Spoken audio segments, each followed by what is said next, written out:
अस्सलाम वालेकुम रहमतुल्लाह। आपके अपने चैनल अल केमिस्ट में आपको वेलकम कहते हैं। और सोप मैन्युफैक्चरर की क्वारीज़ के ऊपर हम कुछ वर्किंग कर रहे थे। तो एक सवाल ये भी बार बार होता था कि ट्रांसपेरेंट सोप अगर बनता है तो वो फुली ट्रांसपेरेंट नहीं बन पा रहा, तो उसकी ट्रांसपेरेंसी कैसे इम्प्रूव की जा सकती है। तो अब उसमें कुछ हैक्स और कुछ चीज़ें क्या ज़्यादा की जा सकती हैं, क्या कम की जा सकती हैं, उनको हम किसी हद तक इंशाल्लाह डिस्कस करने की कोशिश करते हैं कि how to increase and improve the transparency of glycerine soap. अब उसमें बहुत सी चीज़ें पहले हमें साइंटिफिक बेसिस पे समझनी पड़ेंगी कि ट्रांसपेरेंसी आती कैसे है, ये मामलात होते कैसे हैं। अब साइंस बिहाइंड क्लियर सोप्स ये हम समझ लेते हैं।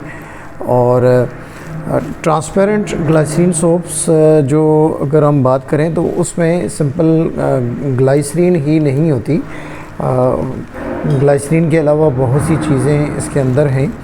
और it's actually a carefully engineered optical system where internal structure of the soap and refractive properties of the ingredients allow light to pass through without scattering। ये बड़ी हैवी किस्म की एक साइंटिफिक आप समझ लें कि टर्मिनोलॉजीज़ इसमें यूज़ हो रही हैं। लेकिन चूँकि अगर हम एक फील्ड में काम कर रहे हैं तो उनके बारे में जितनी मालूमात हमें अच्छी होंगी तो उतना काम भी हम अच्छा, उतने रिज़ल्ट्स भी हम अच्छे जनरेट कर सकेंगे। कि बेसिकली ये एक पूरा ऑप्टिकल सिस्टम है, एक इंजीनियरिंग है इसके पीछे कि कैसे चीज़ों को आप मिलाते हैं और कौन सी चीज़ करती क्या है बेसिकली।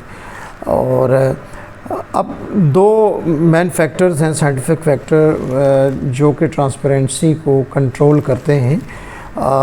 एक है सोप क्रिस्टल स्ट्रक्चर और दूसरा है रिफ्रैक्टिव इंडेक्स मैचिंग।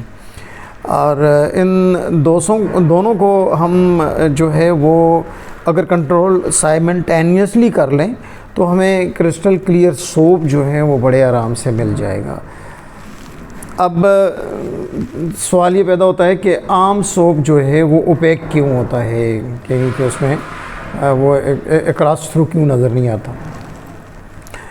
अब अगर हम ऑर्डिनरी सोप्स की बात करें तो when ordinary soap solidified sodium soap molecules organise into microscopic crystal domains, तो वहाँ जो क्रिस्टल लैटिस डेवलप हो रहा है कि जो सोडियम सोप्स ही होते हैं, कास्टिक ही स्पॉनिफिकेशन में इस्तेमाल होता है।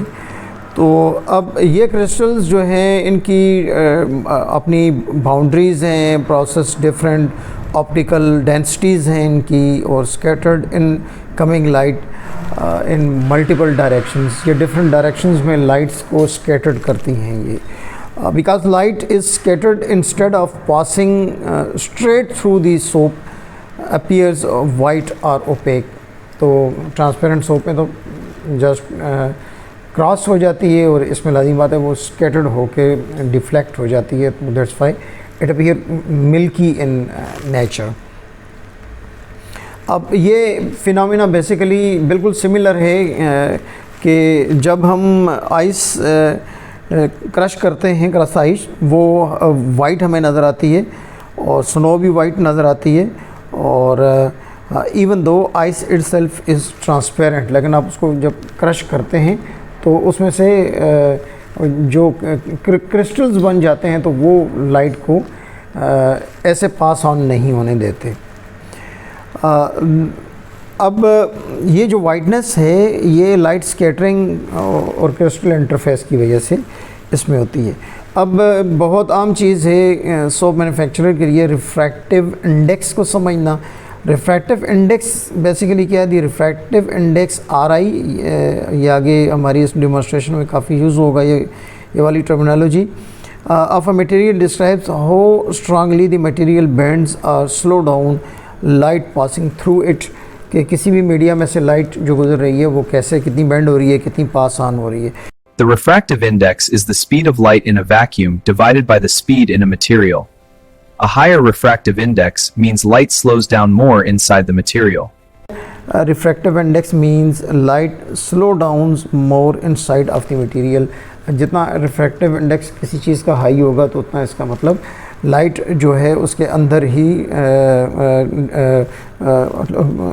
इनसाइड ऑफ द मटेरियल जो है वो स्लो डाउन होती जाएगी। Why refractive index matters for soap clarity. Soap clarity में क्या इसका रोल हो सकता है? Light bends whenever it moves between material with two different refractive indexes।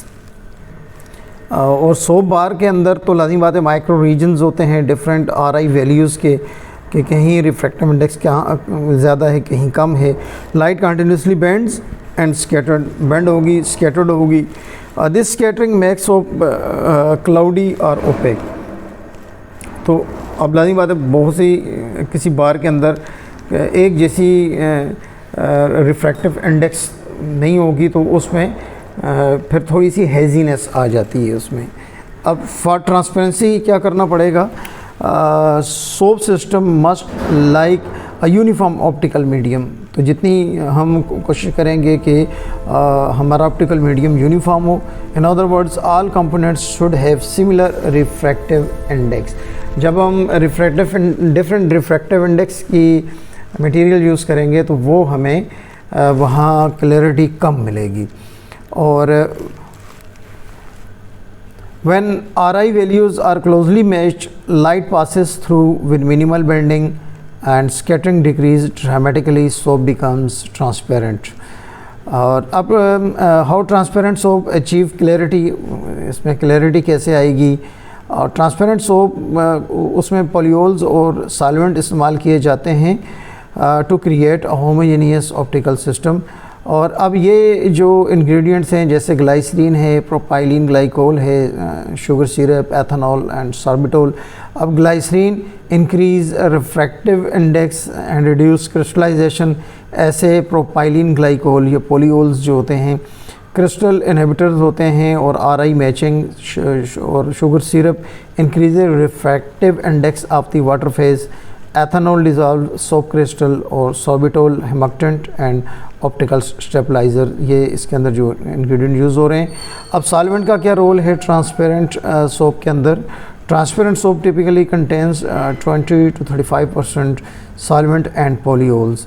Common solvents में glycine, propylene glycol, sugar syrup और एथेनॉल इस्तेमाल होते हैं। जो ऑयल्स की हम बात करें तो castor oil improve transparency. Castor oil produces sodium ricinoleate soap. तो चूँकि इसके अंदर एसिड्स होते हैं रिसोनियलिक एसिड्स, उसका सोडियम हाइड्रोक्साइड के साथ रिएक्शन से ये सोप बनता है। अब इनकी हायर सॉल्युबिलिटी है, लेस टेंडेंसी टू क्रिस्टलाइज और माइक्रो स्ट्रक्चर इसका बहुत स्मूथर बनेगा because few crystals form, light scattering decrease, improve transparency. Cooling behaviour जो है वो बहुत इफ़ेक्ट करेगा। Cooling behaviour and crystal formulation ये बहुत अहम है। अगर हम रैपिड कूलिंग करेंगे तो स्मॉल क्रिस्टल्स और क्लाउडी सोप बनेगा। अगर हम स्लो और कंट्रोल्ड कूलिंग करेंगे तो सॉल्वेंट सिस्टम स्टेबलाइज होगा और क्लियर सोप बनेगा, क्रिस्टल्स कम से कम बनेंगे। प्रोफेशनल मैन्युफैक्चरर जो है वो स्लो क्यूरिंग और कंट्रोल्ड कूलिंग जो है उसको मैक्सिमम क्लैरिटी अचीव करने के लिए अप्लाई करते हैं। वाटर बैलेंस बहुत आम चीज़ है, पानी ज़्यादा इस्तेमाल करेंगे ज़्यादा प्रॉब्लम आएंगे। अब अगर वाटर कंटेंट को हम देखें तो वो भी बहुत ज़्यादा इन्फ्लुएंस करता है ट्रांसपेरेंसी को। Too much water causes micro crystal formulation. उतने जितने छोटे क्रिस्टल होंगे उतनी लाइट की स्कैटरिंग ज़्यादा होगी, फेस सेपरेशन के चांसेस हैं, हेजी सोप जो है वो बनेगा। 12 to 18% normally typically transparent soaps में रिकमेंडेड है। तो आप लोग अपने फार्मूला में देख लें कि जो चीज़ें जैसे हम रिकमेंड कर रहे हैं कि आप इसके मुताबिक हैं, या आपके अगर ट्रांसपेरेंसी कम आ रही है तो कौन कौन सी चीज़ें ऐसी हैं जो डिफरेंट आप लोग कर रहे हैं। Professional technique to improve transparency. अब हम आपको ये भी बता दें कि अगर आप कॉम्बिनेशन ऑफ ग्लाइसरीन और प्रोपाइलिन ग्लाइकोल और सॉर्बिटोल यूज़ करते हैं तो multiple polyol stabilise clarity better than the glycerine alone. तो अकेले ग्लाइसरीन नहीं, जैसे शुरू में हमने बताया बहुत सी चीज़ें और साथ होती हैं। अब शुगर सिरप जो है वो आपने sugar syrup significantly improves transparency because it raises refractive index of the aqueous phase. और टिपिकल जो सिरप हम बनाएंगे वो 2:1 में 2 टाइम्स हमने शुगर यूज़ करना है और 1 टाइम वाटर इसमें यूज़ करना है। हीट करेंगे तो ये डिज़ोल्व होगा और क्लैरिटी आएगी। और अब बहुत आम चीज़ कि अल्कोहल डालने किस वक्त हैं, जब कुकिंग हो रही हो उस वक्त अल्कोहल ऐड करने हैं, और उससे ये होगा कि क्रिस्टल्स बहुत जल्दी उसमें डिज़ोल्व हो जाएंगे और 5 to 10% अल्कोहल रिकमेंडेड है इसमें। चिलेटिंग एजेंट्स में EDTA 0.1 to 0.2% इस्तेमाल हम करेंगे। उसमें जितने मेटल आयन पानी के अंदर होते हैं उससे जो हेजीनेस आएगी वो ख़त्म होगी, वो हेज़ ख़त्म होगी। और समरी अब अगर हम देखें कि हमारा ट्रांसपेरेंट सोप जो है वो बेसिकली है क्या, तो transparent glycerine soaps works because it's simultaneously prevents formation of large soap crystals, बड़े सोप क्रिस्टल्स इसमें नहीं बनते, और create uniform refractive index through out the soap matrix. तो हमने वो चीज़ें इस्तेमाल की जिनके जो रिफ्रैक्टिव इंडेक्स हैं वो एक सीरीज़ में एक दूसरे के करीब हैं, और ऐसे उसमें ये होगा कि लाइट जब उसमें पास होती है और स्कैटरिंग मिनिमाइज़ होगी और सोप जो है वो ग्लास लाइक क्लियरेंस में आएगा। सिंपल टर्म्स में अगर हम इसको वाइंड अप करें तो transparent soap behave like solidified liquid glass where the internal structure and optical properties allow light to travel through the minimal disturbance।